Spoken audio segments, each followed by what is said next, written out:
Welcome, here I've got LG V50 ThinQ and I'm gonna show you how to take live photo in the camera app at this device.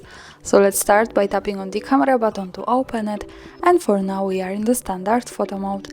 From here let's go to the left corner to this button. When we tap on it, we can open the advanced camera settings, and here in the useful features category we have the live photo option, so we have also short information from the device that this records the action before and after you take a photo.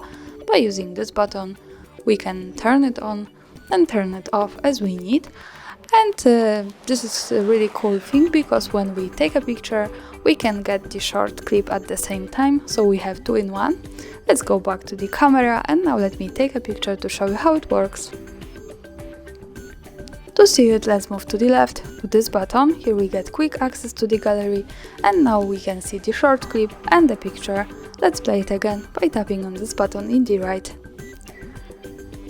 And this is how it works here. Thanks for watching, subscribe our channel and leave the thumbs up.